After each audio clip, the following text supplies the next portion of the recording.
cette conférence. Donc, vous êtes à la conférence Les États-Unis et l'Amérique latine. Elle est organisée par deux organisations et mouvements de solidarité internationale, INTAL et Cubanismo, qui travaillons autour donc, de l'Amérique latine. Alors, nous mettons en avant la formation et la compréhension du monde pour pouvoir le changer. Et c'est pour ça qu'il nous a paru très important, à l'occasion de Manifiesta, donc la fête de la solidarité, de pouvoir toucher cette thématique du contexte latino-américain par rapport à la relation qu'ils ont avec les États-Unis d'Amérique. Voilà, alors d'abord, merci d'être là et de prêter intérêt au thème. Et on voulait également remercier tous les bénévoles de INTAL et de Cubanismo et bien sûr de Manifiesta qui ont rendu cette rencontre possible. On tient également à remercier les invités pour leur venue.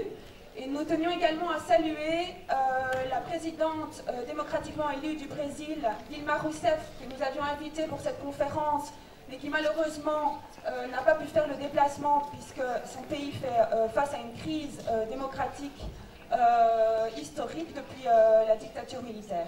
Donc on tenait également à la saluer. Elle nous a d'ailleurs remercié pour l'invitation, mais étant donné le contexte, elle n'a pas pu être là avec nous aujourd'hui.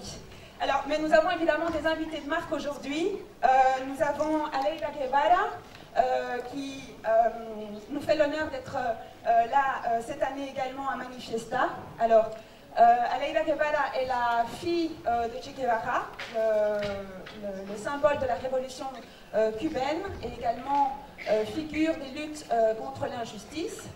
Aleida est pédiatre à La Havana, mais elle parcourt également le monde donc, pour relater les valeurs de la révolution cubaine et de son père. Elle a participé à de nombreuses missions également en Afrique et elle travaille actuellement au niveau des mouvements des sans-terre au Brésil. Et donc merci Aleida d'être là aujourd'hui. Nous avons également l'honneur cette année de recevoir Pablo Sepúlveda Allende, qui est le petit-fils de Salvador Allende, le président socialiste élu en 1970 au Chili, et qui avait été porté au pouvoir donc, par des mouvements populaires avec l'unité populaire à l'époque, et qui a été renversé par un coup d'État militaire en 1973 par Pinochet. Alors, Pablo est également médecin. Il travaille dans les quartiers populaires de La Havane, de Caracas, pardon. Et il est également coordinateur de la Red internationale des intellectuels et artistes en défense de l'humanité et des mouvements sociaux. Donc, merci à vous deux d'être là aujourd'hui. Merci à vous aussi également d'être là. Alors, on va replacer un peu le contexte du continent latino-américain.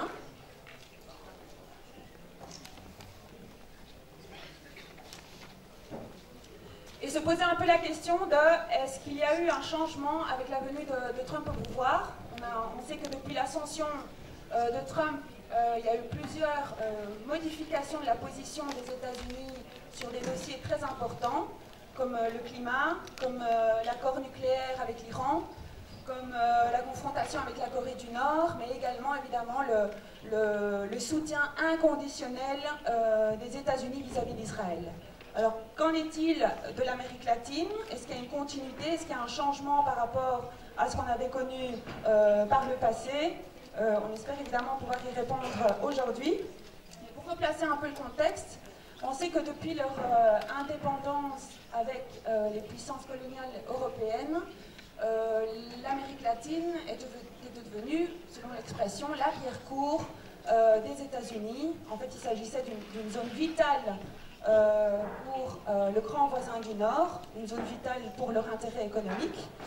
Et on sait qu'il y a eu des coups d'État qui ont été provoqués, soutenus, il y a des déstabilisations, des blocus économiques, dans l'unique but évidemment de garantir des intérêts des intérêts privés des États-Unis et contre donc les intérêts même des populations latino-américaines.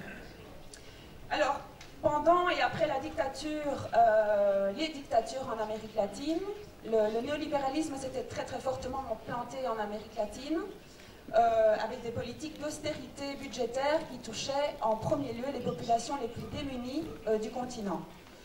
On a vu dans les années 2000 un mouvement de résistance qui s'est organisé et qui a porté au pouvoir des présidents comme Hugo Chavez, Evo Morales en Bolivie, Lula au Brésil, Correa en Équateur et ainsi de suite.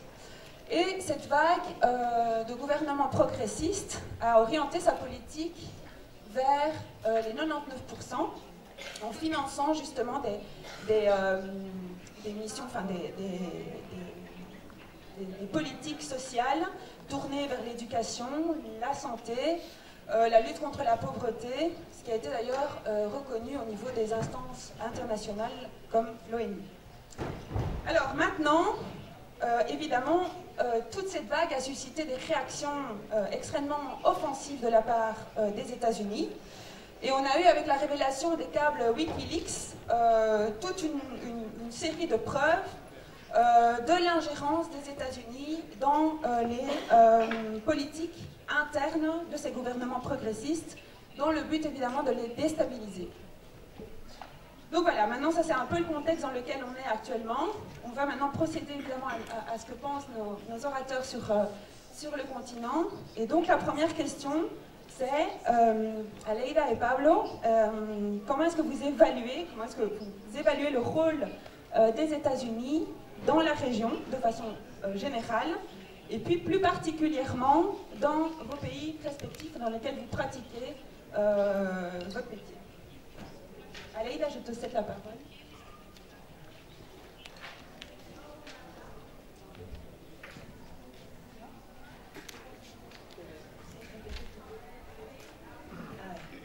Bueno, buenos días a todos y a todas. Este es un tema muy amplio y realmente nos llevaría un día entero explicando toda la situación que Estados Unidos provoca. Pienso que pueden buscar información muy buena en internet. Está en francés, sobre todo pienso, porque él es un profesor que trabaja en la universidad en Francia, aunque es de origen árabe. Se llama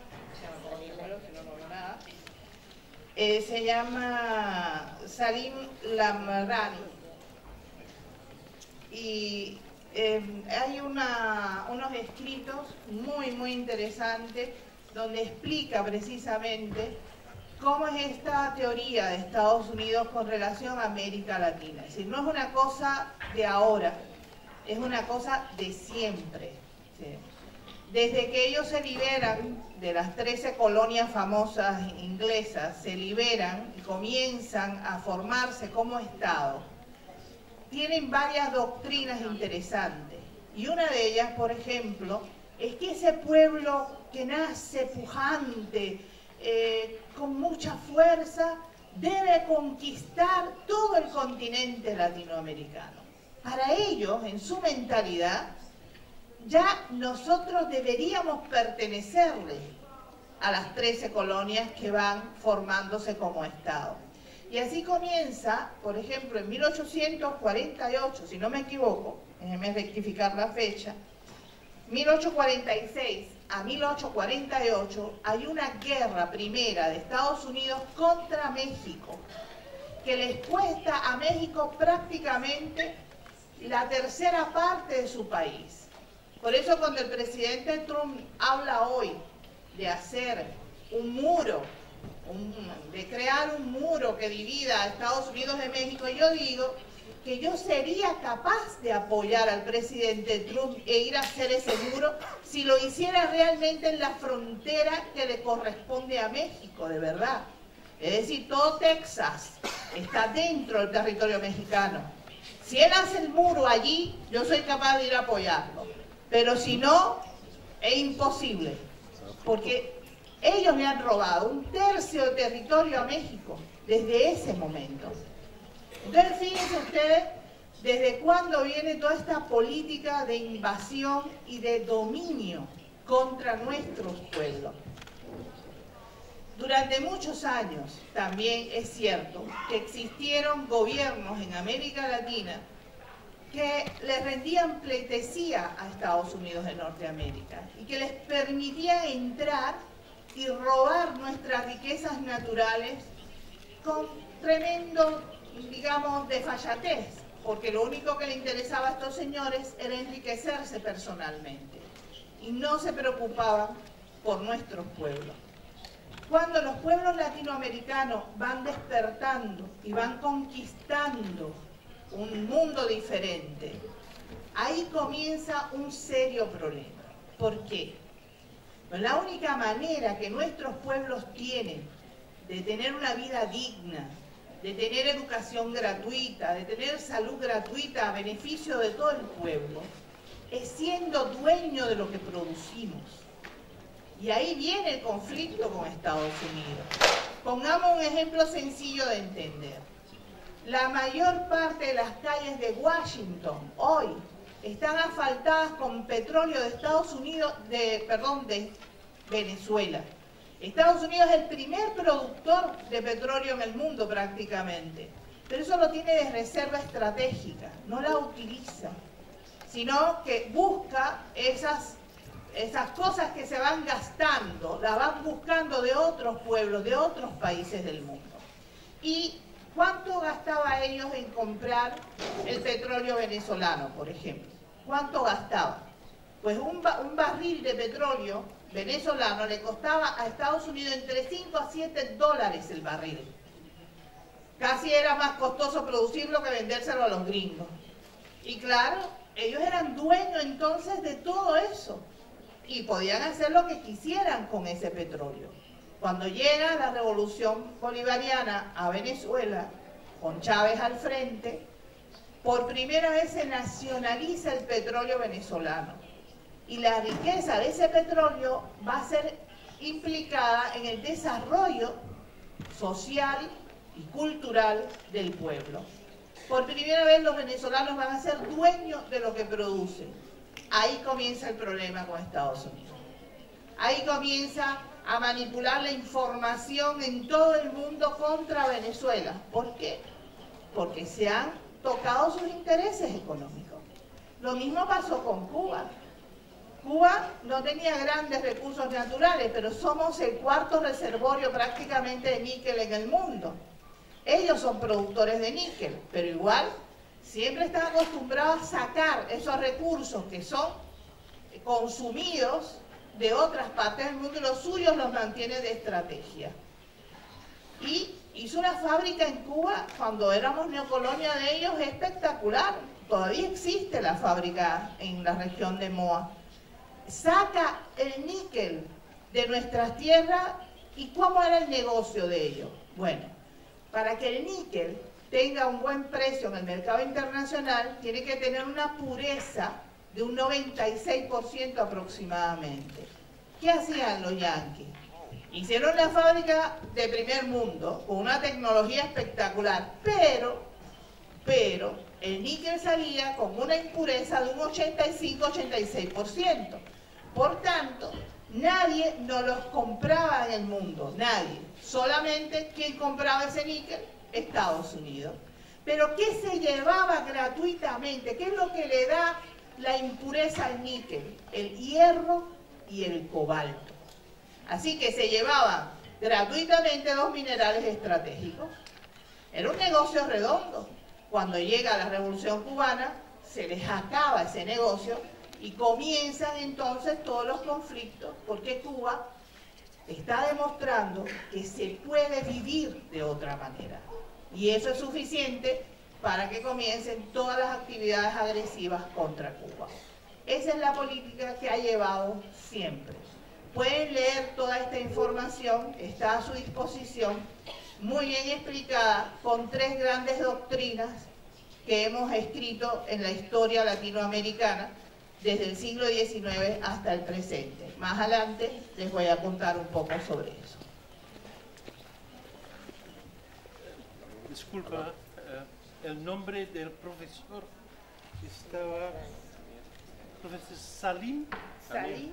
Y después Salim Lamrani. Lamrani. Gracias. ¿Aló? Bueno, muchos saludos a todos y todas.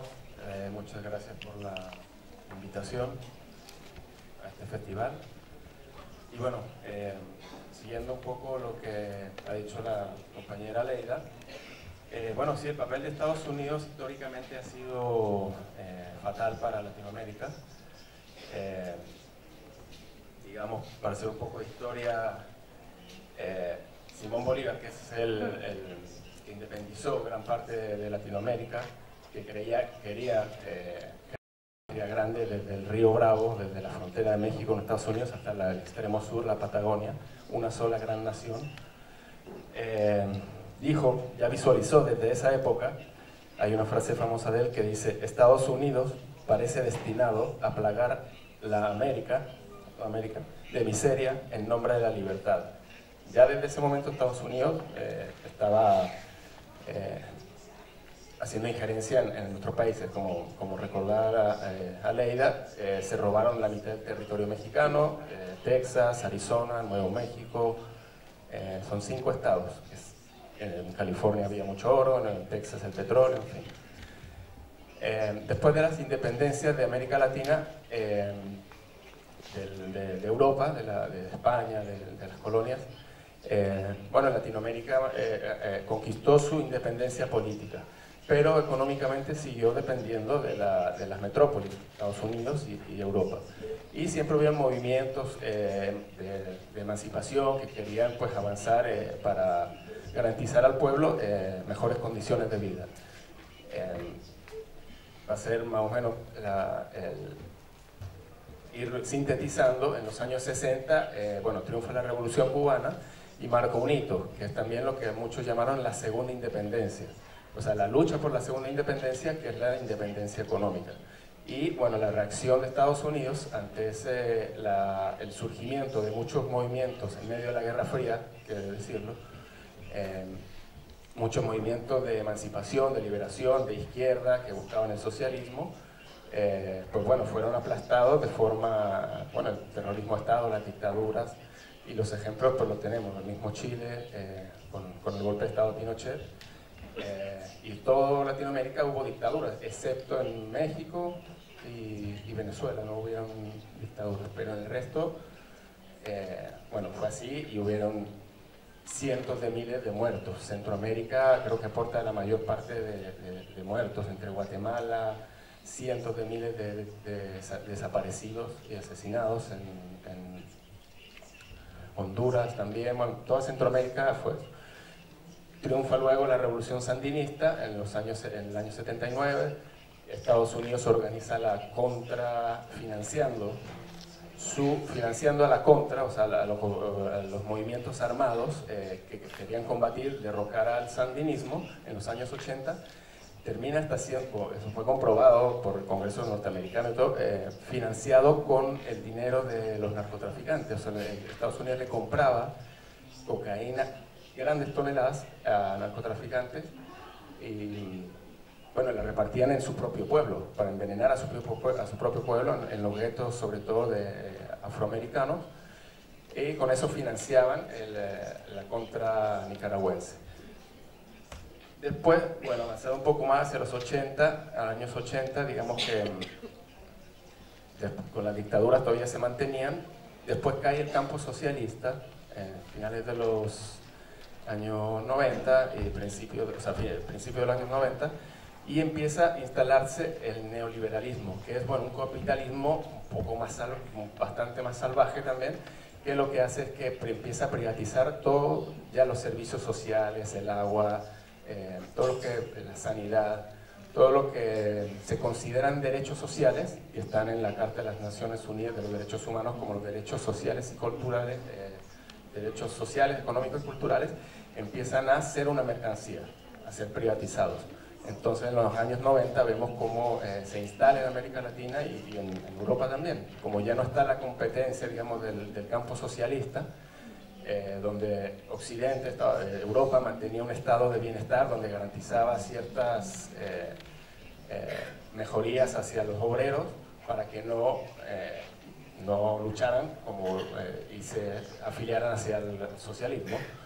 Entonces, al tener ya todo eso, no va a haber competencia y tener una completa hegemonía de Estados Unidos sobre el mundo, entonces empieza a aplicar el neoliberalismo. Y bueno, América Latina es campo de los primeros. De hecho, Chile fue el laboratorio del neoliberalismo y hasta nuestros días todavía. Pero el neoliberalismo, son políticas muy antipopulares y causó la reacción de los pueblos.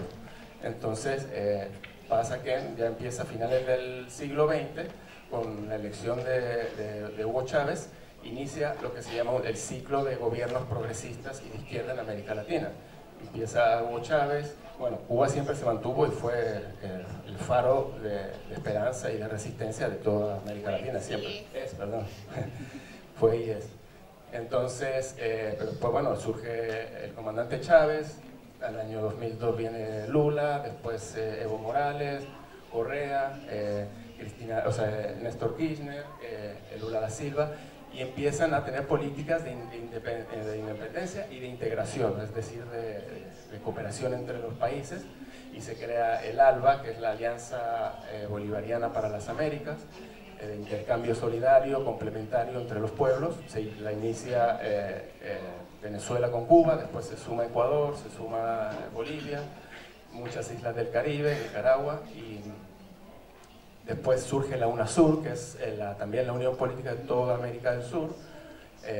Todas estas eran instancias de integración latinoamericana alejadas de Estados Unidos, sin la hegemonía de Estados Unidos, sin la intromisión de las políticas de Estados Unidos. Y eso a Estados Unidos pues le molestó bastante, porque Estados Unidos, o sea, Latinoamérica para ellos siempre ha sido lo que llaman su patrio trasero, donde siempre ellos han tenido la hegemonía política y económica. Para ir finalizando, entonces viene la contraofensiva de Estados Unidos para recuperar lo que iba perdiendo con los gobiernos progresistas que se alejaban de las políticas neoliberales. Habían unos más de izquierda, más socialistas, que planteaban el socialismo, como Venezuela, como Ecuador, como Bolivia, Nicaragua, Cuba obviamente, y otros no tanto, pero sí se alejaban del neoliberalismo, que es Brasil con Lula y Néstor Kirchner, que no se declaran socialistas, pero sí antineoliberales. Viene la contraofensiva de Estados Unidos, brutal, digamos, y empieza a hacer golpes de Estado de nuevo tipo. Primero destituyen en el 2009 se me había olvidado nombrar a Manuel Zelaya, de Honduras, que también se había integrado al ALBA. A él le dan el golpe de Estado 15 días después de haber firmado el ALBA, de haberse integrado al ALBA, que es la Alianza Bolivariana para las Américas. Y 0 minutos. Bueno, viene la contraofensiva rápidamente y bueno, a través de golpes de Estado de nuevo tipo, después viene eso. Bueno, después parece que en las preguntas se va desarrollando un poco más la idea. Y así que ya me quitaron la palabra. Gracias, Pablo. Bueno, hablando del rol de Estados Unidos, voy a hablar en francés. En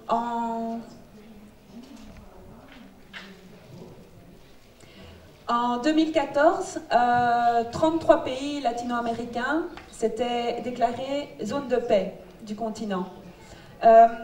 Est-ce que vous pensez que les États-Unis sont un danger pour le continent, et si oui, dans quelle mesure? Aleida, je peux te laisser répondre. A ver, como le decíamos antes, que es difícil separar por partes las acciones de Estados Unidos porque desgraciadamente para ellos y por suerte para nosotros son muy repetitivos. ¿Sí? Desde 1800 aproximadamente ellos deciden hacerse dueños de Cuba. ¿Y qué proponen? Proponen un bloqueo naval, fíjense, estamos hablando de los 1800, siglo XIX, proponen un bloqueo naval impidiendo que Cuba tuviese relaciones con otros países. ¿Para qué? Para provocar el hambre dentro de Cuba. El hambre trae consigo enfermedades, diezmar así a la población cubana y poderse anexar al país.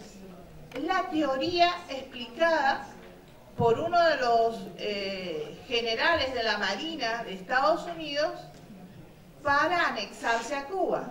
Es lo mismo que hicieron o trataron de hacer ya en 1961 a través de la ley del bloqueo.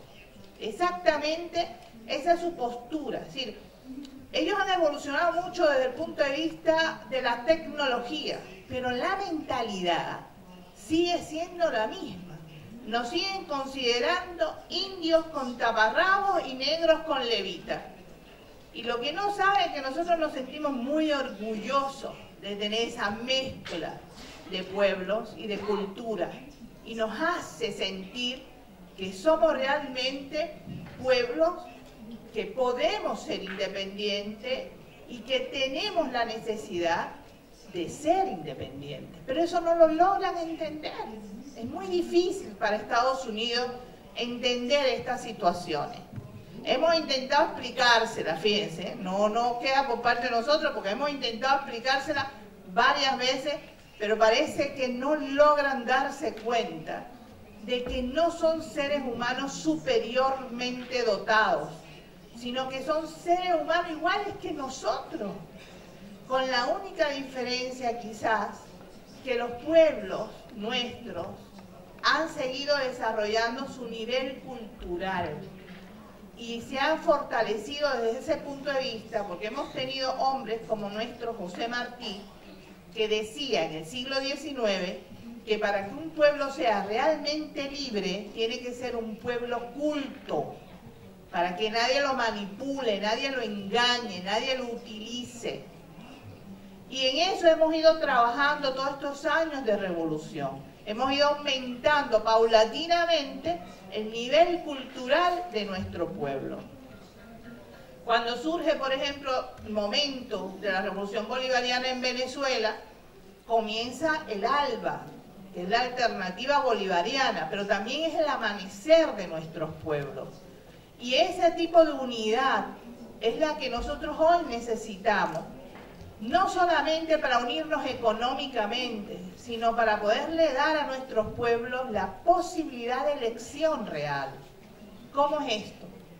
Uno de los proyectos más hermosos del ALBA es el Yo Sí Puedo, que es una forma de alfabetización, no solamente en los idiomas de la colonización, francés, inglés, español, sino en los idiomas autóctonos de nuestras tierras, creol, guaraní, quechua, quichua, aymara. Estamos trabajando en ese sentido para volver a rescatar de verdad quiénes somos como pueblo. Martí lo decía muy bien, desde el río Bravo, que divide Estados Unidos de Norteamérica, de México para abajo, somos un mismo pueblo, una misma identidad. Voy a ponerles un ejemplo para que ustedes se den cuenta de cómo funciona esta mentalidad en América Latina. En Brasil tenemos la construcción de la segunda hidroeléctrica más grande del mundo, ¿verdad? Esa hidroeléctrica está entre Brasil y Paraguay. Cuando se hizo la hidroeléctrica, se desplazó de sus tierras donde habitan históricamente poblaciones guaraní.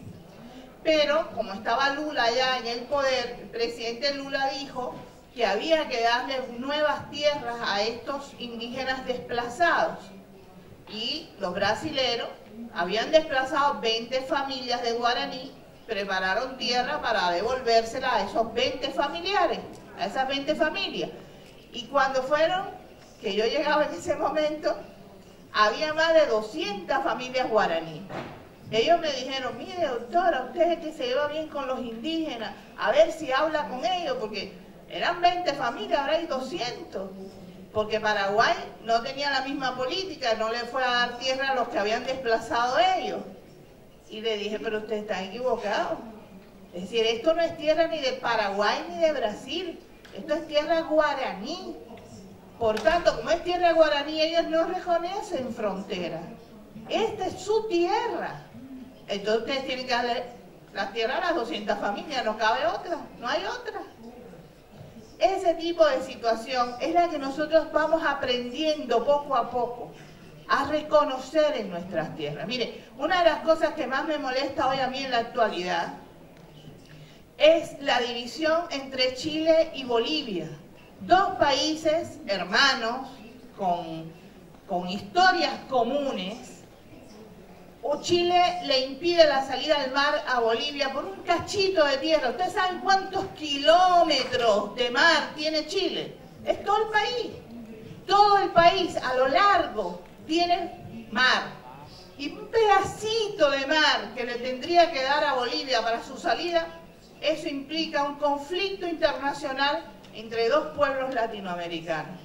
Fíjense cómo el imperialismo yanqui ha enseñado a nuestros pueblos a dividirse, a pelearse por cachitos de cosas. Por eso es que tenemos que aprender con las poblaciones indígenas, las poblaciones autóctonas de nuestras tierras, a sentir la patria grande de verdad. Desde Río Bravo hasta la Patagonia, un mismo pueblo, una sola identidad. Tenemos que seguir trabajando en esto, tenemos que seguir luchando en ese sentido. Es la única manera, como decía José Martí, de frenar al gigante de Estados Unidos de Norteamérica que tenemos como enemigo común de todas nuestras tierras. Esa es la realidad que hoy vivimos.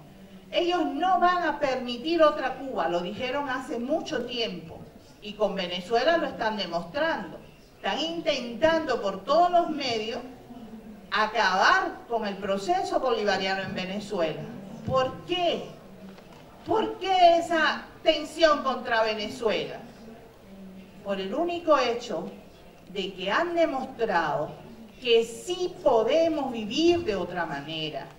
Y junto con Venezuela se han unido otros pueblos a mejorar su nivel de vida, a mejorar su potencia humana, pero para ello hace falta ser dueño de lo que producimos.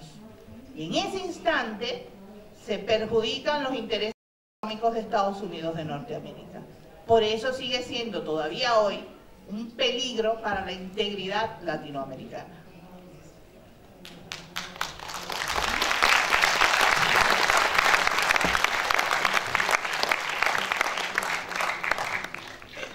Bueno, continuando con la idea, pues sí, cada vez que los pueblos en Latinoamérica han querido luchar por sus derechos, por su independencia, por su soberanía, han sido fuertemente atacados por los Estados Unidos de forma sangrienta y brutal, como venía diciendo antes, con las dictaduras.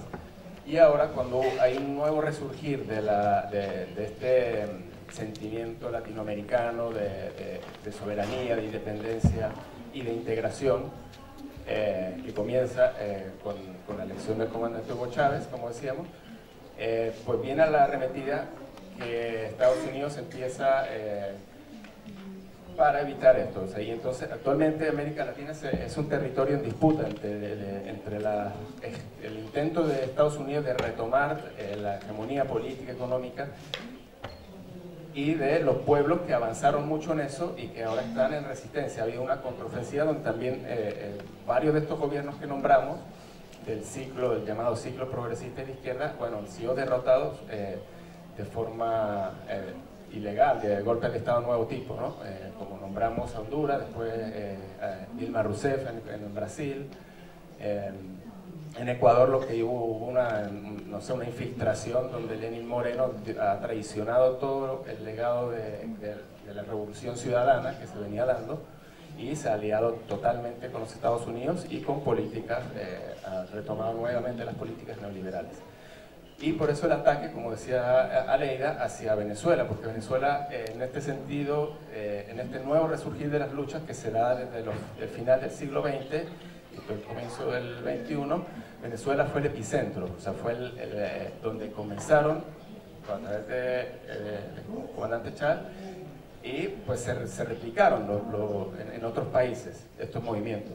que, como decía, era una respuesta al neoliberalismo, el neoliberalismo salvaje, que con muchas políticas antipopulares, lo que causó la reacción de los pueblos por recuperarse. Y pues Estados Unidos empieza, ahorita actualmente Venezuela, en estos momentos corre un gran peligro hasta de una intervención militar, porque, bueno, está asediada por todos lados, económicamente, diplomáticamente, mediáticamente, la han demonizado demasiado. Yo creo que ustedes han visto en los medios de comunicación por qué se ensañan tanto por desprestigiar o por criticar o por decir que Venezuela es una dictadura, que se violan los derechos humanos, que son realmente barbaridades, mentiras inventadas. En Venezuela no existen desaparecidos, no existen torturados, no existen ejecutados. En fin, los derechos sociales y económicos, el gobierno ha hecho todo lo posible por mejorarlos. En la época del comandante Chávez, cuando el petróleo, una economía muy dependiente del petróleo, tenía muy buenos precios, bueno, empezó la distribución de esa riqueza hacia todos los sectores populares, con las grandes misiones o programas de ayuda hacia los sectores sociales, muchos programas sociales, ¿no? Y después de la caída de los precios del petróleo, pues vino un ataque y de la muerte del comandante Chávez, que afirmamos, o sea, con seguridad, de que él fue asesinado, él lo envenenaba. O sea, el cáncer se puede inducir, eso se ha hecho históricamente con los animales para hacer exámenes. O sea, el cáncer a través de una inyección o aparatos que irradian qué sé yo, nanopartículas cancerígenas, se puede crear un cáncer. Y en este caso, lo más probable es que haya sido así. Y no es ninguna novedad, lo hicieron con Yasser Arafat, en fin. Entonces sacan al principal enemigo de Estados Unidos. O sea, Estados Unidos declaró, dijo en un momento algún presidente que Hugo Chávez era un enemigo formidable. O sea, para ellos fue lo que representó todo lo que el resurgir de Latinoamérica como territorio con sus propias decisiones, que hacía un contrapeso a la hegemonía total de Estados Unidos. Pues bueno, lo asesinan, después viene toda esta destitución de los gobiernos, y actualmente, bueno, Venezuela ha resistido bastante heroicamente por la guerra económica, la baja de los precios del petróleo. La economía actualmente tiene muchos problemas, mucha crisis, y los factores son múltiples. Pero principalmente podemos decir que los precios del petróleo, las sanciones económicas de Estados Unidos, donde retiene los dineros del Estado venezolano para poder adquirir medicamentos y alimentos, son detenidos, o sea, son confiscados en los bancos controlados por el sistema financiero internacional, que Estados Unidos domina, y bueno, las potencias extranjeras, o sea, occidentales. Ha resistido eso, la guerra mediática, como decimos, la criminalización de todo el proceso, acusándolo de dictadura, cuando en Venezuela las elecciones son prácticamente, cada año hay elecciones, donde Jimmy Carter, cuando fue a evaluar las elecciones con su fundación, dijo: este es el mejor sistema electoral del mundo, está todo computarizado, con un sistema de control muy estricto. Así lo llegó a decir Jimmy Carter, pero bueno, la mediática internacional transforma, manipula la opinión pública general a través de la repetición siempre, y bueno, sus técnicas ahí de manipulación, que hace creer a la opinión pública internacional que lo que hay allá es una dictadura y una violación, como dijo Amnistía Internacional hace una semana en su informe, una violación masiva de los derechos humanos, por favor. O sea, no... violación masiva de los derechos humanos hubo en las dictaduras de Latinoamérica. Violación masiva de los derechos humanos es lo que hace Israel en Palestina. En fin, muchos ejemplos, pero como les decía, en Venezuela no hay. Lo que también, los presos políticos no son presos políticos, son políticos, delincuentes, criminales, que han hecho varias acciones, digamos, criminales, y por eso están presos. Pero para Occidente o para el poder hegemónico son presos políticos, y los victimizan y todo eso. Entonces, actualmente Venezuela está muy asediada por todo esto, y pues sí, como les decía, hay un riesgo considerable de una intervención, y a través de Colombia, tal vez antes de Brasil, que Brasil es una dictadura en el fondo. O sea, el Temer tomó el poder de forma totalmente ilegal. Tiene un 3% de aprobación en las encuestas, 3%. Y aún así, pues, así. Entonces, bueno, Pero, Estados Unidos siempre... Ajá. Pablo, al nivel de lo que los Estados Unidos están posicionándose en América Latina al nivel militar, o sea, tú has hablado de una confrontación, posible intervención militar. ¿Piensas que logísticamente es posible en América Latina que Estados Unidos logre la intervención militar? Lo único que lo evitaría es como eso, la diplomacia y la opinión pública internacional, que pues, y aquí Europa creo que juega un papel muy importante en que siempre el conflicto se solucione por vía pacífica y no a través de la guerra. Pero Estados Unidos pues tiene rodeado a Venezuela de bases militares. En Colombia hay 7 bases militares norteamericanas. En Brasil hay varias y la más cercana a Venezuela se activó hace poco. Con Lula da Silva y Dilma se habían cerrado o desactivado. Nuevamente con Temer se activa esa base que es la más cercana a Latinoamérica.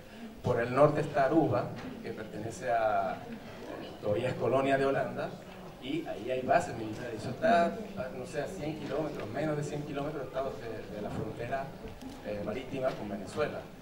Guyana, que es otro por el otro lado también. O sea, también hay, rodeada militarmente a través de bases. Por Colombia entran paramilitares, los que antiguamente, antes de los acuerdos de paz, luchaban contra la guerrilla colombiana.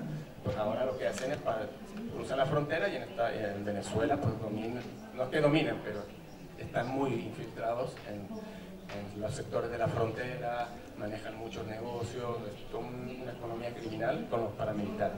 Entonces, una forma de agresión multidimensional por todos lados, económica, mediática, psicológica, de violencia, en fin. Entonces, pues eso, está así. Con los otros países lograron destituir, como dije, ¿no? A través de golpes de Estado de nuevo tipo, de parlamentarios, en fin, o a través de la traición del presidente de Ecuador, Lenín Moreno, y con Venezuela no han podido, entonces lo que les queda prácticamente es una intervención. ¿Y por qué Estados Unidos tanto interés? Porque simplemente con Latinoamérica está lleno de recursos naturales que les son funcionales a la lógica económica capitalista. Entonces, y Venezuela es el principal que tiene recursos naturales, tiene la mayor reserva de petróleo del mundo, es como la 5ª reserva de oro, hay coltán, hay otros minerales muy importantes que se usan en la economía capitalista. Entonces, ese es obviamente el gran interés que hay detrás por poder controlar a Latinoamérica y específicamente Venezuela, que es el foco más de resistencia y en este momento, junto a Cuba, que lo fue históricamente, pero Cuba está ya más estable en ese sentido. Las agresiones ahora se enfocan en Venezuela y bueno, en otros países de otra forma, ¿no? Tal vez menores. Ok, gracias. Bueno, les voy a hacer una tercera pregunta con el asunto de los movimientos populares y el siglo progresista de los gobiernos de izquierda en América Latina. ¿Cómo explican ustedes que llegaron ese siglo? O sea, ¿cuál fue el proceso y cuáles fueron las causas que llegaron de esos gobiernos? Mira, yo creo que él hablaba antes de algo muy importante y es la política neoliberal. Es decir, cuando se acaba el sistema socialista europeo, comienza una política neoliberal internacional y toca también a nuestro continente. Y quizás Venezuela, la revolución bolivariana, es la respuesta primera que hay contra esa política neoliberal. Es decir, los pueblos llegan a un momento en que no pueden seguir resistiendo lo que está pasando. Les voy a contar algo que a mí me pasó en Brasil la primera vez que llegué a Brasil yo. Soy médico pediatra, entonces para Cuba la vida de un niño es sagrada, ¿no? Y así nos forman a nosotros. Y cuando yo voy por las calles de Brasil y veía a esos niños drogados, niños con hambre, niños muriendo, era desesperante. De verdad llega un momento en que yo digo, bueno, hay que hacer algo, porque es preferible morirte intentando cambiar una realidad que no morir de hambre. Después me puse a pensar, bueno, tú eres de un país socialista, tienes una cierta educación, eres militante del Partido Comunista Cubano, entonces claro, tienes una ideología marcada. Bueno, es tu manera de pensar, dije yo. No. En el sur de Brasil, con el Movimiento Sin Tierra de Brasil, conocí la historia de la señora Rosa. La señora Rosa había dicho exactamente lo que yo había dicho.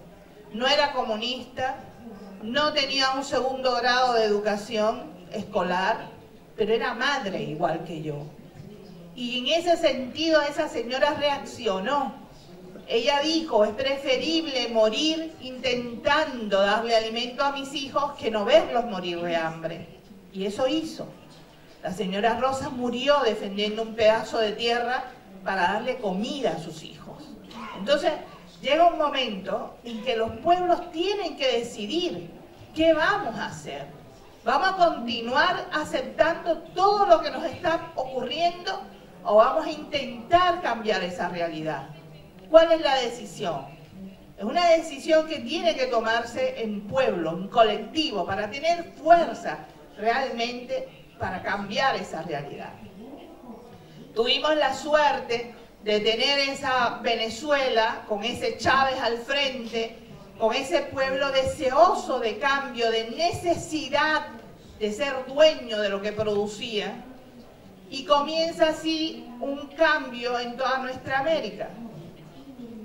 Pero ¿qué ocurre? La ley fundamental de todo país es la Constitución, ¿verdad? Las constituciones están hechas por los que mandan, por los que gobiernan. La mayor parte de las constituciones de Latinoamérica están hechas por la burguesía nacional, que muchas veces es entreguista totalmente. Entonces, si usted toma el poder y quiere hacer cambios, lo más importante y principal es cambiar esa vieja constitución. Porque si no, esas leyes no te van a permitir hacer los cambios profundos que tú necesitas. Y eso es lo que ha ocurrido en muchos de nuestros procesos. Se tomó el poder, pero no se cambió las leyes viejas. Por ejemplo, Lula llega a Brasil, ¿verdad? Con todo el mejor deseo. En ese tiempo él logra sacar del hambre a miles y miles de brasileros. Aproximadamente 50 millones de seres humanos en Brasil dejaron de tener hambre. Con Lula se mejora desde el punto de vista social el país, sin lugar a dudas. Ustedes pueden buscar las estadísticas que quieran y ninguna puede contradecir esto que estamos diciendo. Pero cuando Lula ya no está en el poder, viene alguien como Temer, toma el poder, ¿y qué hace? Volver a las mismas leyes viejas que había. No se cambiaron. Cuando Lula estaba en el poder, él fue capaz de criticar al Senado brasilero. Porque el salario de los senadores en Brasil es una cosa tremenda. Cuando usted ve la cantidad de dinero que reciben esa gente, tú te caes para atrás. Es un pueblo con tanta necesidad y los que se supone que lo representan están viviendo como reyes. ¿Cómo es esto? ¿Cómo es posible aceptar eso? Y Lula lo dijo públicamente. ¿Y qué dijo el Senado al otro día? Se subió el salario, en respuesta a lo que había dicho el presidente. ¿Qué demostró eso? Que Lula no tenía poder en su país. Entonces, esto es muy importante para los países en Latinoamérica, tener en cuenta, queremos hacer cambio, lo que hizo Chávez. Cuando él toma el poder, ¿qué dice? Juro ante esta moribunda constitución. Y lo primero que se hace es un plebiscito popular para cambiar las leyes de la constitución, para que el pueblo tenga realmente poder y poder cambiar la realidad. Hay que hacer cambios profundos también en las leyes en ese sentido. No se logra así en otros países. Miren lo que pasó con Kirchner y con Cristina. Ellos en 14 años de gobierno aproximadamente, nunca dijeron que era socialista, nunca mintieron.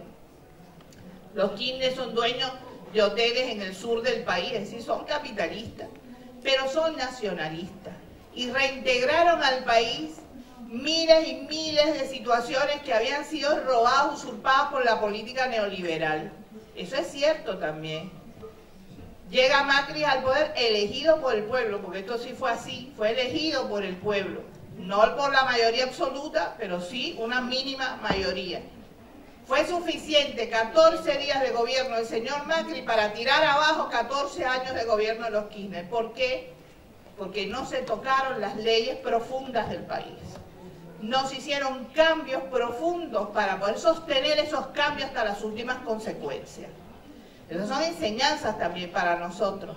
Si hay momentos de retroceso en la historia que permite que los seres humanos aprendamos de esos errores y no los volvamos a cometer. Ese es el objetivo también de vivir, ¿no? Aprender de nuestros errores para seguir mejorando la vida sin volverlos a cometer. América Latina tiene un futuro en sus manos.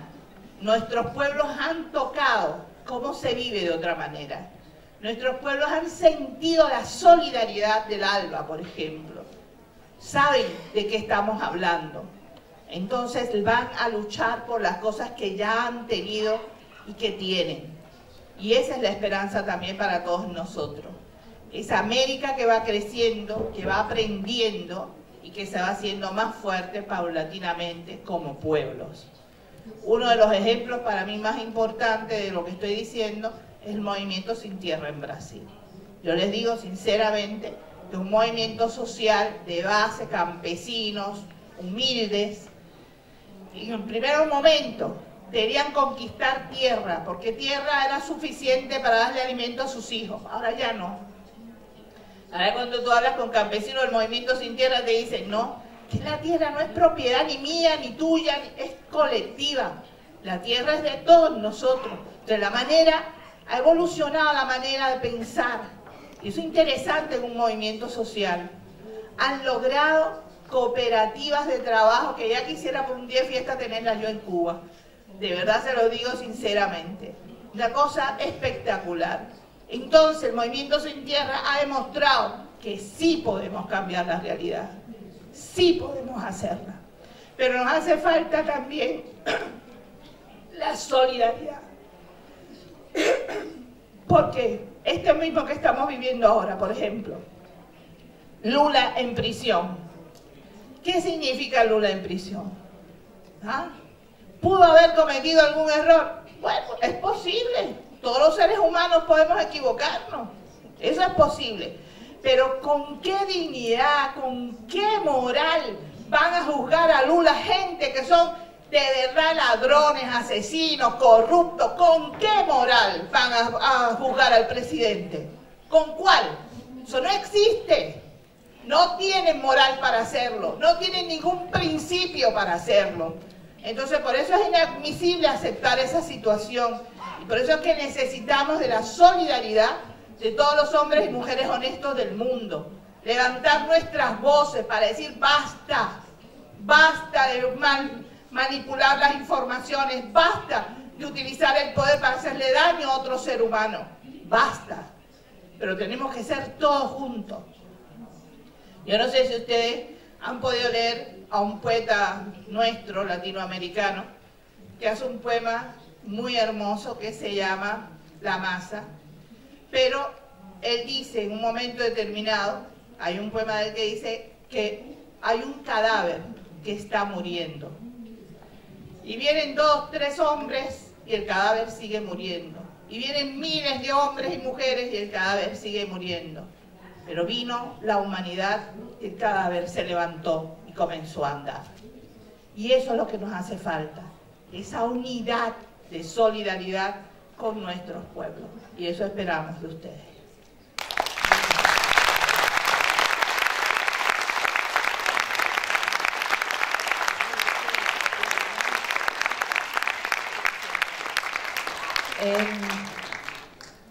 Pablo, Tú como médico en los barrios de Caracas, ¿cómo has visto las misiones sociales que se dieron en Venezuela con la asunción de los gobiernos populares en América Latina? Bueno, surge con la aparición del ALBA, que les contaba antes, de esta primera alianza que hace Cuba con Venezuela. Una de las primeras cosas, el intercambio, complementariedad, es el acuerdo de Cuba con todo el sistema de salud, que sabemos que es uno de los sistemas de salud mejores del mundo, con una cantidad de médicos, o sea, es el país que más en el mundo tiene médicos por habitante, o sea, per cápita. Entonces, un acuerdo de que se creó lo que se llama en Venezuela la Misión Barrio Adentro, donde llegaron a Venezuela alrededor de 25.000, 30.000 médicos, además de enfermeros, enfermeras, odontólogos, técnicos en optometría para entregar lentes, con la misión Milagro para operar gratuitamente a la gente que tenía cataratas, en fin. Y entonces esos médicos cubanos que empiezan a llegar alrededor del 2000, ¿cuándo empezó? 2006, 2004, por ahí. 2004 ya, 2002. Ajá, 2002, 2003, por ahí, empiezan a llegar los médicos cubanos y primeramente lo primero es ir a los barrios populares y a las zonas donde nunca antes había llegado médicos en Venezuela.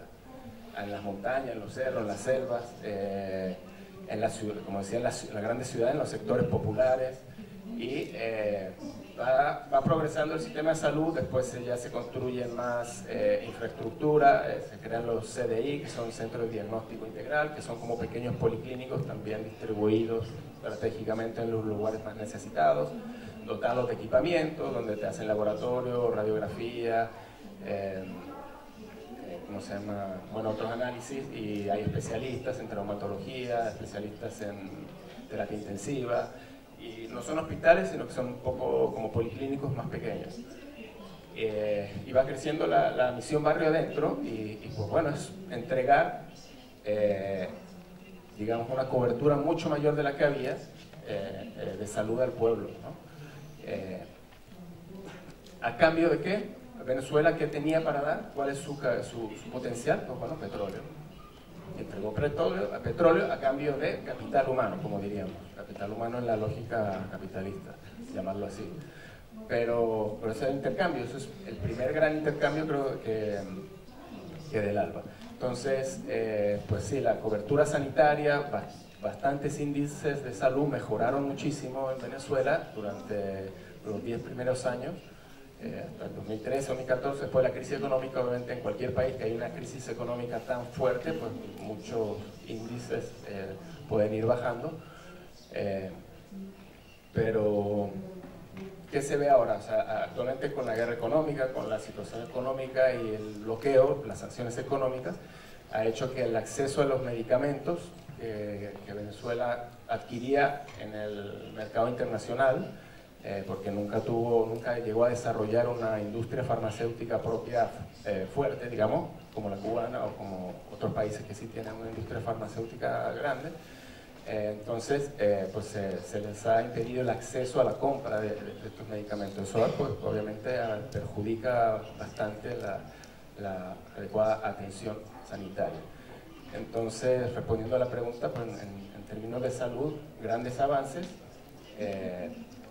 Y bueno, ahora por la situación económica, bueno, ahí se resiste, ¿no? Pero se trata, el gobierno es muy importante también.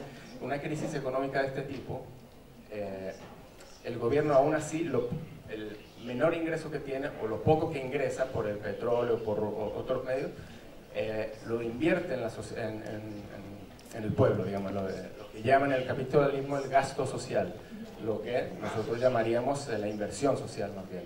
Entonces mantiene las grandes inversiones de los programas sociales, se mantiene importante inversión en el sistema de salud, importantes inversiones en las viviendas. Venezuela ha entregado poco más de 2 millones de viviendas a sectores populares, es en 8 años, en 5 años más o menos. Entonces, un récord, creo que sería récord Guinness, de cantidad de viviendas sociales de buena calidad a los sectores más desfavorecidos.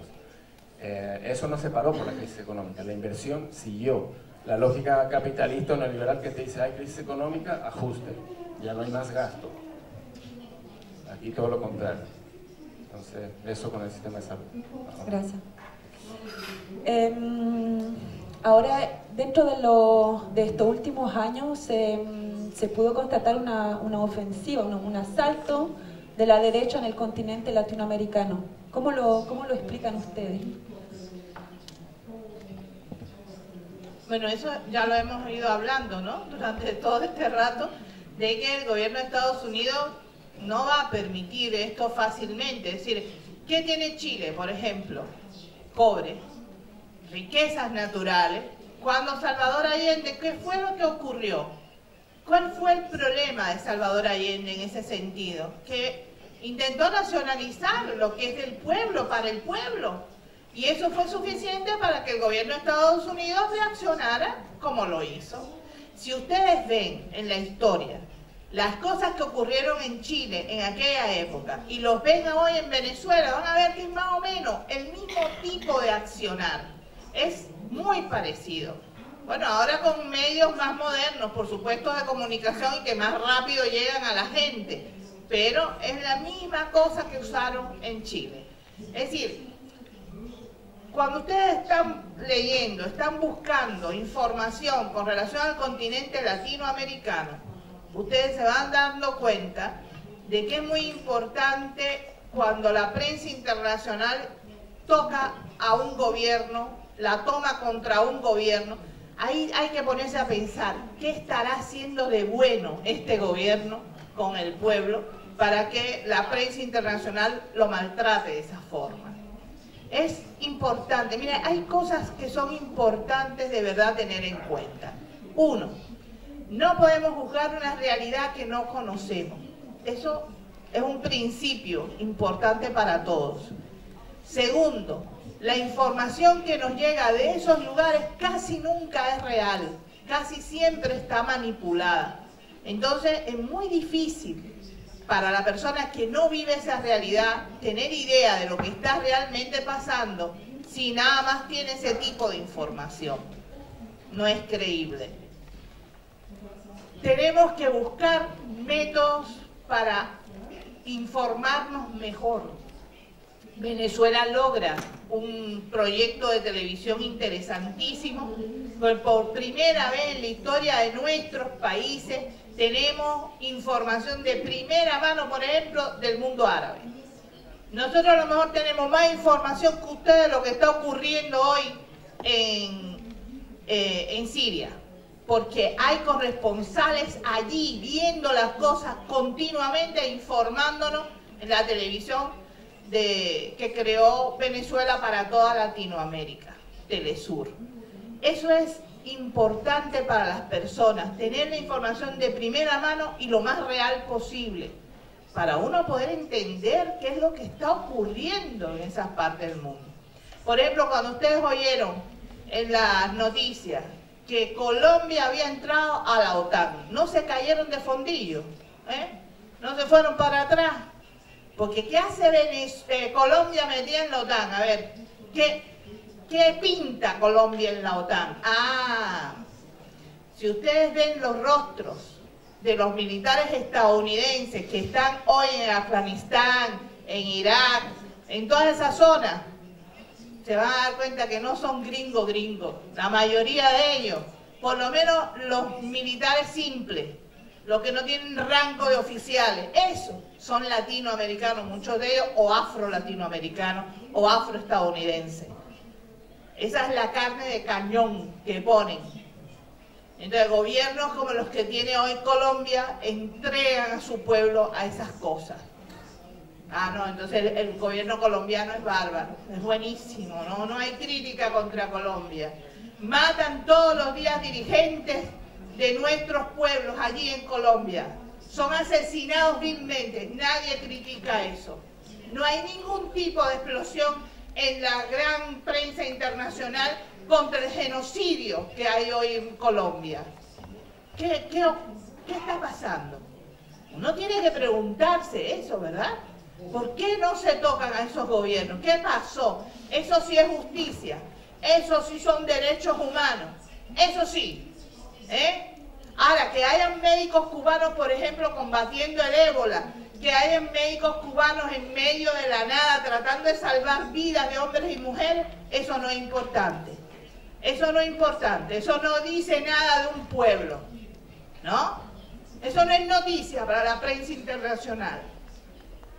Tenemos que aprender nosotros a ver estas cosas, a sentirlas. Pues de la única manera que no nos vamos a dejar manipular. Hay que buscar la información adecuada para entender lo que está ocurriendo a nuestro alrededor. América Latina hoy es un hervidero, está en ebullición. En cualquier momento damos unas sorpresas por ahí, porque los pueblos tienen que reaccionar y vamos a reaccionar. Entonces, gobierno de Estados Unidos mantienen su teoría, por supuesto. Ellos son los fuertes en el mundo. O eres mi amigo o eres mi enemigo. Si no haces lo que yo te digo, te conviertes en mi enemigo. ¿Sabes lo que decía el Che Guevara ante esto? En 1965 decía que no había que tenerle miedo a la guerra, que es una forma que tiene el gobierno de Estados Unidos de aplastar a nuestros pueblos y que de alguna manera tenemos que hacerles saber que estamos aquí y que no nos van a desaparecer, porque los pueblos latinoamericanos no están solos. Somos 200 millones de seres humanos en un continente decidido a cambiar la realidad hasta las últimas consecuencias.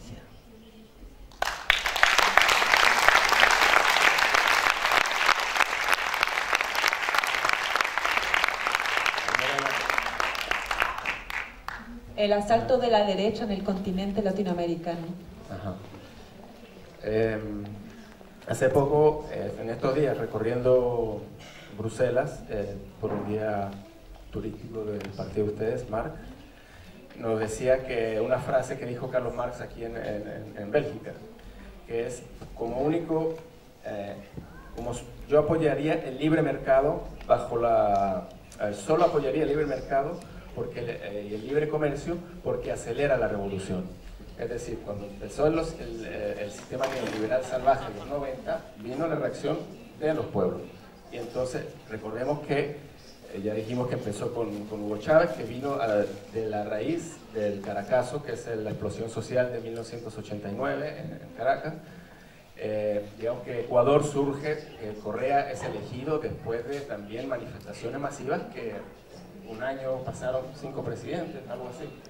En Argentina igual, en el 2001, después del salvaje neoliberalismo que aplicó Menem y que quebró al país, dejó, digamos, los índices de crecimiento, de Producto Interno Bruto en números negativos. El pueblo salió a la calle y también lo tumbó a él. Hubieron como 5 presidentes también antes de que se eligiera Néstor Kirchner. Y bueno, recordar que ese Néstor Kirchner con Cristina recuperaron económicamente al país de una forma increíble, el 8%, crecían al 8% ya en el 2006, 2007 y mejorando también todos los índices sociales. Bolivia también surge de una explosión social, el levantamiento del agua en Cochabamba y después derrocan al presidente, no me acuerdo si era el apellido González pero también 2 o 3 presidentes que van en poco corto tiempo, no duran, y hasta que Evo Morales, con un luchador social de larga trayectoria y querido por el pueblo, pues es elegido presidente. Ahora decir, cuando gobernamos, todavía seguimos gobernando en algún lado, pero en esta disputa de Latinoamérica, todos estos países mejoraron los índices sociales totalmente. O sea, ya decimos que en Venezuela, decimos que en Brasil 50 millones de personas dejaron de tener hambre. O sea, eso es algo, se dice fácil, pero bueno, es algo que logró Lula. Igual en Argentina, creciendo al 8%. Actualmente Bolivia es el país con mayor crecimiento de toda Latinoamérica y tiene una estabilidad social y económica y no se habla de Bolivia porque no hay nada que decirle. O sea, no tienen por dónde criticar. A lo más que Evo se quiere lanzar otra vez, que es dictador porque quiere reelegirse otra vez. ¿Cuántas veces no se ha reelegido en Alemania a Angela Merkel? Y nadie dice que es una dictadora, no se reelige porque, bueno, el sistema lo permite, la legislación lo permite y bueno, el pueblo alemán la elige. Pero cuando a Evo Morales lo quieren elegir otra vez, 3 veces, ya es un dictador que se quiere eternizar en el poder y bueno, pero él sigue siendo el político mejor calificado, tiene todas las posibilidades de ganar y además tiene el país, yo visité Bolivia hace poco, es increíble, o sea, nunca había estado Bolivia en mejores condiciones sociales, nunca. Bolivia es un país muy pobre, era el segundo país más pobre de Latinoamérica, en términos de pobreza extrema, en fin. Y lo que ha avanzado con Evo es increíble, o sea, con el gobierno de la revolución, Evo Morales, ya le llaman revolución indoamericana, revolución indígena, primer presidente indígena también. Segundo, antes Benito Juárez, eso es verdad, en el 1800 y algo. Ya dije la frase más. Y bueno, entonces los pueblos surgen como reacción a esto. Ahora, ¿qué pueblos son los que más han resistido, que no han sido derrocados en esta guerra que les decía de golpe de Estado nuevo tipo o de lawfare, lo que llaman en inglés lawfare o guerra judicial? Es que judicializan la política y sacan a Zelaya en Honduras, sacan en Paraguay a Fernando Lugo, sacan a Dilma Rousseff en Brasil, impiden, porque Lula tiene todas las posibilidades de ganar nuevamente, de presentarse y saldría, porque todas las encuestas le dan una ventaja increíble, pero bajo ninguna prueba seria está encarcelado y le impiden presentarse a ser presidente, por eso mismo. Ahora a Cristina también están sacando que tiene, y la mayoría son cosas inventadas, ¿no? La mediática inventa cosas para decir que hay corrupción, entonces los acusan y así impiden que resurjan, porque los pueblos quieren volver a gobiernos populares, a gobiernos que defienden sus intereses. En el caso de Ecuador, como ya decía, pero los gobiernos que más han resistido son los que hicieron cambios en su constitución, es decir, cambios estructurales, los que llamaron a una Asamblea Nacional Constituyente y cambiaron la constitución. El primero fue Venezuela, en Bolivia también se hizo, es una constitución tal vez la más avanzada en el mundo, es el único, por ejemplo, país que tiene en la constitución, además de los derechos humanos, reconoce los derechos de la madre tierra, o sea, es decir, como planeta o la naturaleza como sujeto de derechos para defenderla, digamos, ante el capitalismo que es depredador. Tiene un viceministerio de descolonización y antipatriarcado, o sea, son avanzadísimos desde el punto de vista conceptual en la revolución en Ecuador, desde el punto de vista cultural. Por eso también por las fuertes raíces indígenas que tiene. Y estos gobiernos, los que hicieron cambios estructurales y profundos a través del cambio de su constitución, son los que han resistido. Ecuador no lo tumbaron, pero hubo una traición, o sea, fue como de otra forma, si no, no hubieran logrado. O sea, no han logrado hacer grandes cambios por la constitución. Y no han logrado grandes cambios, claro, de Lenín Moreno, que eso le cuesta porque la Constitución pues se lo impide. Y aún así ha violado la Constitución para ejercer algunos cargos, para sacar a la Corte Suprema, creo, a sacar al vicepresidente. Ha hecho cambios que son ilegales, violentando la Constitución para poder ahí ir avanzando en su retorno conservador o restauración conservadora neoliberal. Bueno, eso, yo creo que la combinación de esos cambios estructurales y profundos con la Asamblea Nacional Constituyente, cambiar toda la Constitución y hacerla más progresista, en fin, y también la movilización de los pueblos, o sea, la movilización en la calle. En Venezuela, bueno, hay grandes movilizaciones de apoyo, entonces cuando hay que defender, la gente sale a la calle y defiende. O sea, una permanente movilización popular es también una fórmula. O sea, es lo que también defiende mucho a los pueblos. En Bolivia también, cuando hay que salir a la calle, salen, digamos. Entonces, por ejemplo, en el caso de otros países no ha habido tanta movilización y no cambiaron la Constitución, y bueno, fueron los que más fácil se logró, digamos que, tumbarlos, ¿no? Derrocarlos. Pero le digo, nuevamente América Latina está luchando, es un hervidero, como decía la compañera Aleida, y bueno, también estamos, como decía, de la solidaridad internacional, porque si se desata, y que no es cuento, o sea, no es algo imposible, digamos, que una guerra contra Venezuela o intervención, eso va a afectar la paz de toda la región. O sea, si realmente hay una invasión a Venezuela, Cuba va a ayudar, indudablemente. Bolivia va a ayudar, porque hay ya un sentimiento de hermandad, de unidad, de solidaridad entre los pueblos que va a ir. Como los... Sí, eso. No. Gracias. Pero también se... Sí, hola. Disculpen. También se puede... en français, pardon. On peut aussi constater que la droite elle-même... Donc on peut aussi constater que la droite elle-même, en Amérique latine, a un réseau, se structure. Quand on pense par exemple au groupe de Lima, par rapport au cas du Venezuela, ou d'autres cas, on a quand même l'impression qu'il y a un retour de cette droite. Et voilà, comment est-ce que... J'ai pas l'impression qu'il y a vraiment une réponse qui a été donnée par rapport à cette question-là, mais vous voyez ça comment? Parce qu'on ne peut pas nier que la situation n'est pas la même que dans les années 2000, par exemple.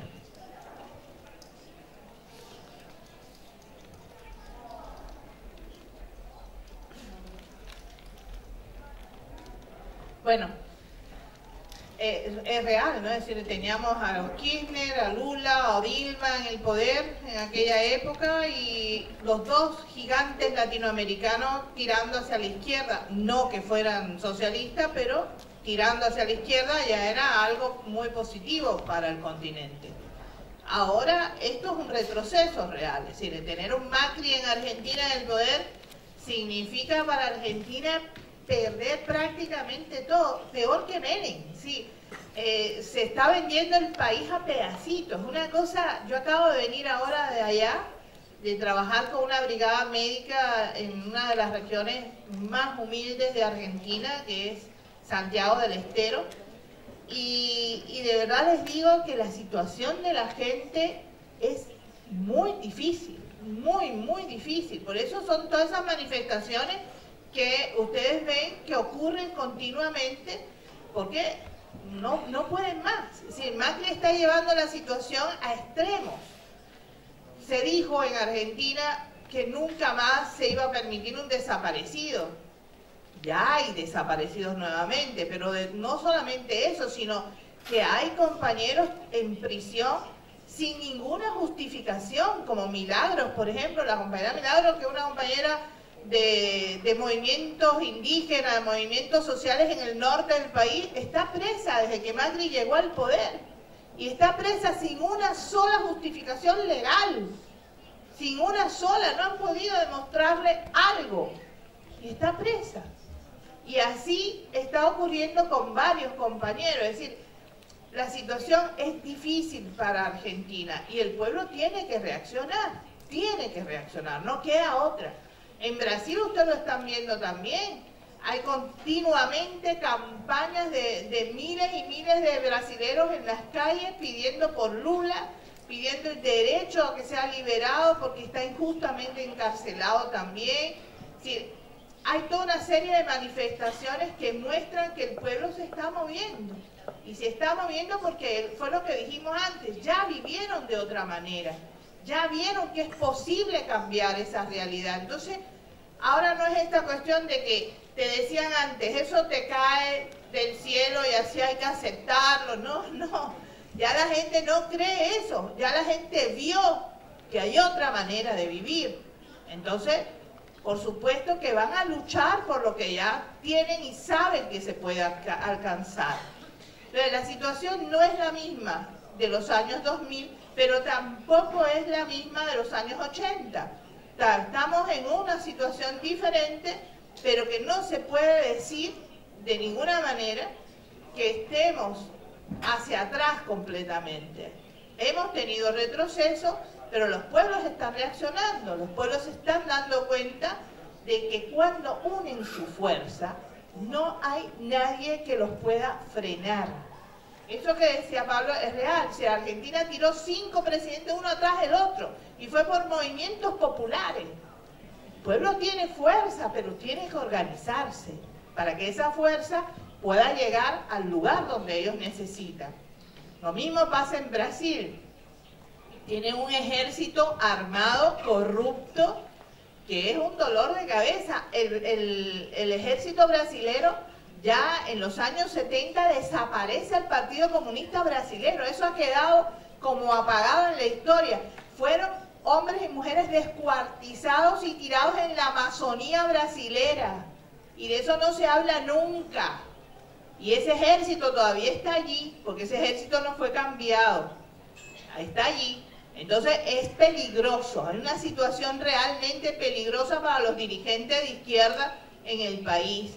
Y ahora con Temer en el poder, mucho más, porque es un corrupto total. Fíjense que la policía lo está acusando de corrupto al presidente del país. Mira dónde estamos llegando. Entonces, en ese sentido, hay situaciones diferentes. Y América Latina está en un momento interesantísimo. Hay que prestarle atención, sobre todo a los movimientos sociales del continente, entre ellos el movimiento Sin Tierra en Brasil, en lo cual yo digo que uno de los dirigentes históricos del movimiento yo lo propongo para presidente de Brasil sin problema ninguno, pero no me quiere hacer caso.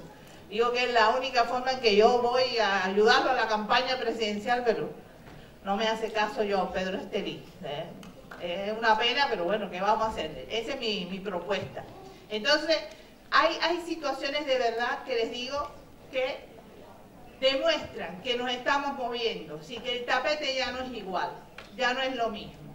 El pueblo va teniendo otra conciencia, otro nivel de acción y sabe que puede hacer cambio.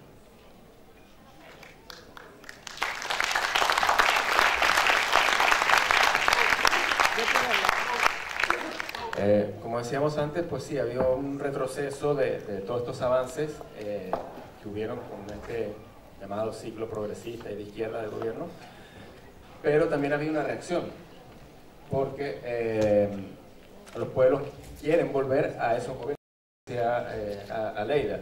Entonces, por eso es que impiden que Lula sea candidato, por eso impiden que Cristina sea candidato, a Correa también lo están judicializando. Y además de esa forma, también, que es el peligro también muy fuerte, es el tema de la militarización. Ahí, la activación, como les decía, de las bases militares por toda Latinoamérica, no solo las que rodean a Venezuela, como les decía anteriormente, sino que todas. En Argentina se reactivaron ejercicios militares en Argentina. El año pasado hicieron ejercicios militares a pocos kilómetros de Venezuela también, en la Amazonía brasileña, ejercicios militares conjuntos de Colombia, Brasil, Estados Unidos y no sé si algún otro país. También, como decía, en Argentina hubo la visita hace poco de militares, estuvieron en la Casa de Gobierno, estuvieron hablando con sus compañeros generales. Hace poco salió, no sé si la ley podría especificar, Macri sacó como al ejército a la calle, algo así como una medida, un cambio que está previendo que pueda haber una reacción que lo quiera tumbar. De hecho, ya hay grandes movilizaciones en Argentina para sacarlo, como sacaron a Menem y a todos los anteriores. Y bueno, entonces se están preparando para eso. Un militar de alto rango en Brasil, un general, no sé si era el principal o uno de los grandes generales, dijo: si a Lula lo dejan salir y va de candidato y gana, damos un golpe de Estado. Así, tal cual. Entonces, ante la reacción de los pueblos de querer volver a gobiernos que favorecen sus intereses, la reacción ha sido esto: la criminalización de los dirigentes políticos y sociales, o el asesinato. En Colombia van en este año 160 líderes y lideresas sociales asesinados. 160. ¿Qué dice CNN? ¿Qué dice Fox? ¿Qué dice, no sé, la BBC de eso? Nada, no, o lo nombran, pero no le dan, y le dan, y le dan, como le dan con Venezuela o con él.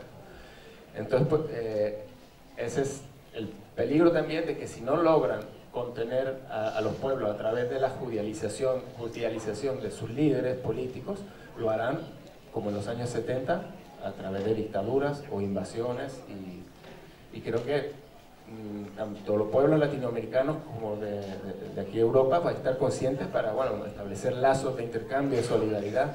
Aquí en Europa también los movimientos fascistas, neofascistas, neonazistas están agarrando fuerza. Entonces, pues bueno. Muchas gracias. Nos queda muy poco tiempo, pero no se ha terminado todavía. Primero le queríamos dar un pequeño espacio también a la Embajada de Cuba, que es el último año de Verim este año en Bélgica, y después vamos a proceder entonces a de questions-réponses. Merci.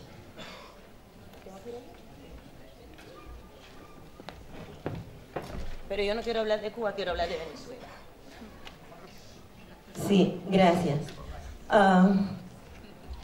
Yo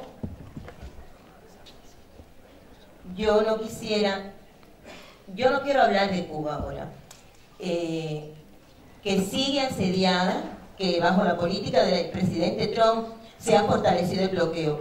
Pero yo quiero hablar de algo. Ante todo quiero decir que es un privilegio estar aquí ante la presencia de Aleidita Guevara y de Pablo Sepúlveda, porque el Che Guevara es ejemplo de internacionalismo y resistencia, y el presidente Allende también fue un ejemplo de resistencia.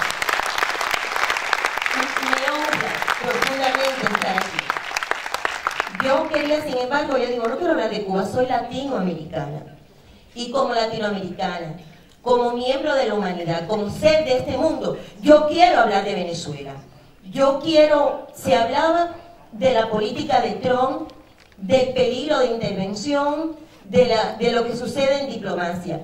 Pero hay que decir que también en Europa se han sumado a esa política de asedio a Venezuela, y se habla de una posible crisis humanitaria que pudiera ser una justificación para una intervención. Y quiero retomar el tema del papel de los pueblos, porque Venezuela no está sola. Venezuela no está sola.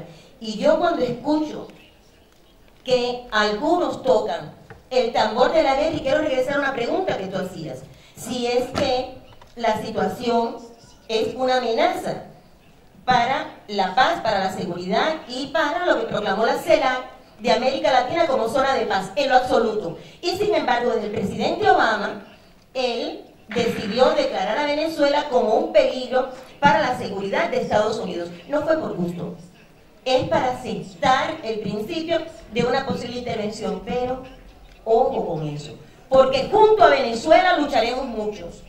Venezuela puede reeditar, si se equivocan con Venezuela, puede pasar lo que pasó en España cuando la guerra civil española, que vinieron muchos internacionalistas de todo el mundo, incluidos muchos cubanos, y nosotros, muchos, estaremos con Venezuela, luchando por Venezuela. Tienen que tener mucho cuidado los americanos y sus aliados en el mundo, porque, repito, hay un sentimiento sólido en muchos, y estaremos dispuestos a dar por Venezuela hasta nuestra propia sangre. Eso yo lo quería decir. Gracias.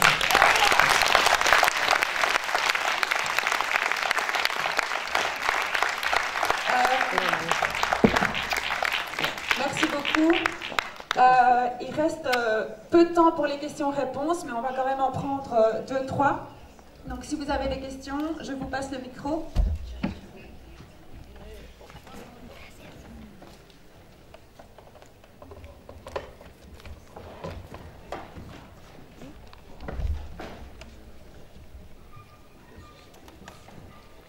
Buenos días, yo soy Lautaro Sandino, soy el embajador de Nicaragua en Bélgica. Aleida, qué gusto volverte a ver. Pablo, muchas gracias por lo que han dicho.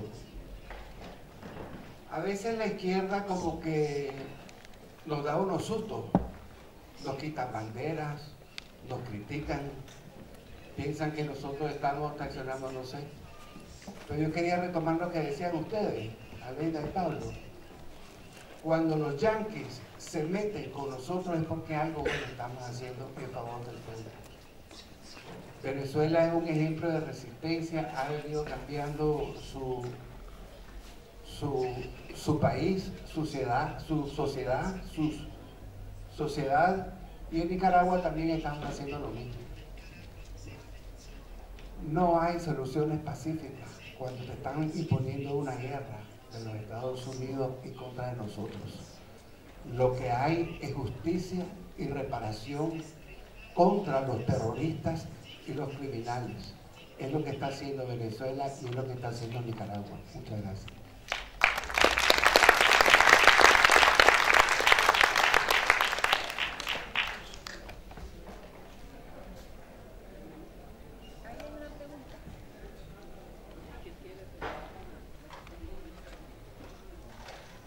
Buenas. Yo tenía unas preguntas a ustedes sobre la evolución. Yo vivía en Venezuela 8 años, tengo 3 años aquí, pero también a nivel latinoamericano la evolución desde los años 80 hasta ahora como del movimiento feminista. Hemos visto hace poco la lucha que están dando las argentinas. Sabemos que hay un movimiento feminista muy internacionalista, muy apoyadas unas en las otras, o sea, el movimiento feminista latinoamericano me parece sin frontera. Sé también que desde algunos espacios de algún machismo que no tiene lado, hay críticas a ese movimiento feminista de los derechos de las mujeres, como que estamos intervenidas, estamos intervenidas por la derecha, por Estados Unidos, como que hay esa crítica que él está haciendo, porque como cuando las mujeres se movilizan, se intentan también desmovilizar desde un discurso que a veces es un poco duro de escuchar desde la lucha de las mujeres. Entonces quería ver un poco qué podían decir sobre esa evolución en esos últimos años y esos movimientos que creo que el movimiento feminista está haciendo un trabajo enorme que puede apoyar a esa gran revolución y que está hirviendo y evolucionando, como decían, del fogón que está haciendo América Latina ahorita. Bueno, a ver si, digamos, puedo hacer una pequeña interpretación con respecto a Colombia. Yo creo que no hay que olvidar que durante el gobierno de Uribe bombardearon Ecuador, que después, o sea, hay una acusación del gobierno de Venezuela, de Nicolás Maduro, que han intentado, digamos, han lanzado los drones y han intentado matar al presidente, a los altos mandos militares, al aparato, al sistema, a las personas que representan el sistema judicial más importante. Bueno, ahora Colombia es un país que tiene como 500.000 personas dentro de las Fuerzas Armadas colombianas, que sobrepasan de lejos las necesidades de Colombia. Ahora, la pregunta es, se está hablando mucho de ayuda humanitaria a los migrantes venezolanos, y ahora se está hablando de un corredor humanitario, y que el gobierno venezolano no lo permite. O sea, es que no es un pretexto, digamos, para que haya otro tipo de implicaciones dentro de todas esas intenciones de, digamos, sacar a Nicolás Maduro.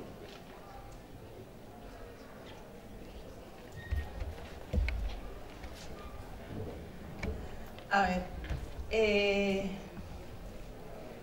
se nos había olvidado, son cosas de verdad que a uno se le van pasando, la situación de Nicaragua. Es muy interesante estar también viendo estas cosas. Es decir, Nicaragua hasta hace un tiempo estaba tranquila, nadie se metía con ella. Era una cosa que uno decía, bueno, hasta cierto punto, ¿qué está pasando? Que las dejan tan tranquilitas, ¿no? Y de pronto viene esta explosión social, pero a ver, sin justificación ninguna. Es decir, eran los mismos, el mismo presidente, la vicepresidenta la misma, y de pronto se mete una acción, además utilizando a jóvenes, que es lo peor de esto.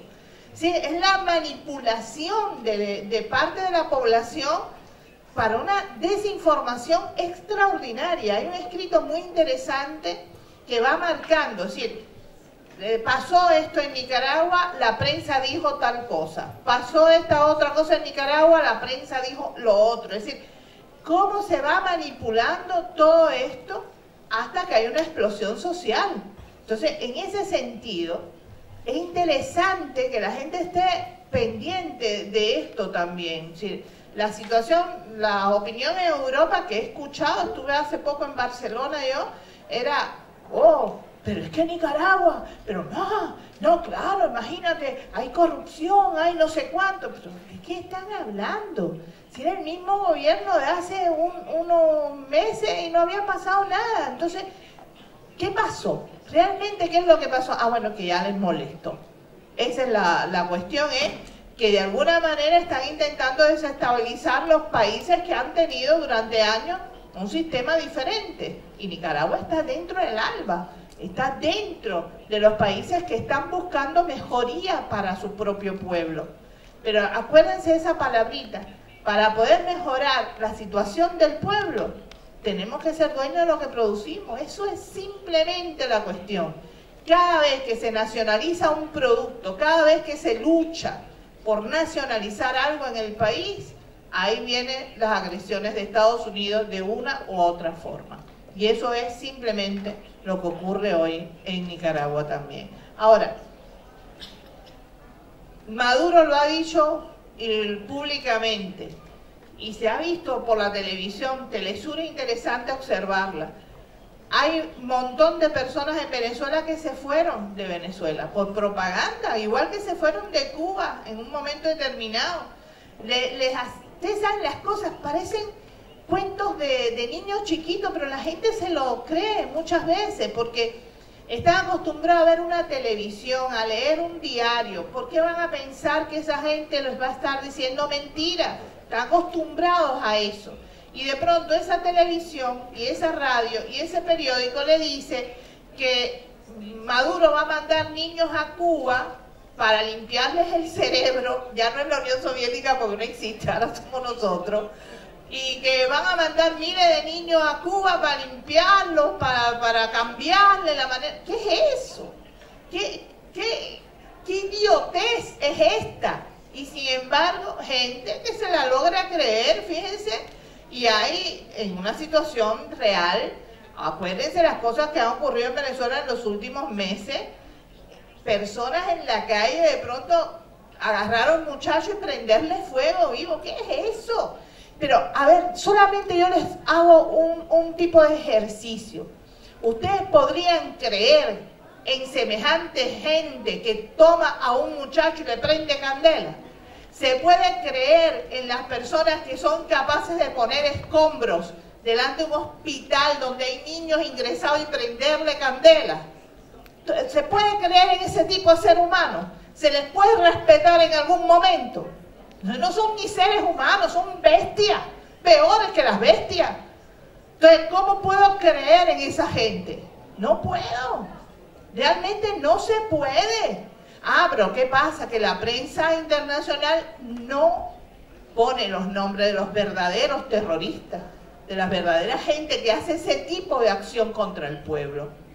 Y hay personas humildes que se creen el cuento, señores. Acuérdense que la televisión es un medio impresionante.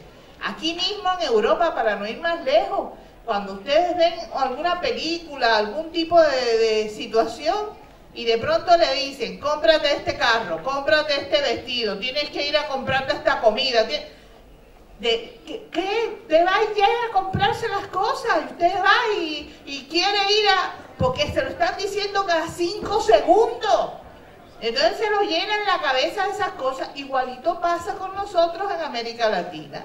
La televisión, la prensa, la radio empieza a decir, oh, esto está tenebroso y en cualquier momento tu hijo va a ser muerto en la calle o se lo van a llevar para Cuba o no sé cuántas barbaridades más. Y hay gente que emigra y han emigrado un montón de venezolanos en la actualidad, pero lo que no dice la prensa es que Maduro está mandando aviones, fíjense, un presidente que manda aviones a recoger a su gente porque quieren regresar para su país. Y están regresando en aviones mandados por su presidente. Están regresando de Ecuador, están regresando de distintos países de la América Latina, porque se dieron cuenta de su error, porque se dieron cuenta que fueron manipulados y engañados miserablemente. Ah, pero eso no aparece en la prensa acá. seguro que no. Ese es el problema. Y por último, la cuestión feminista.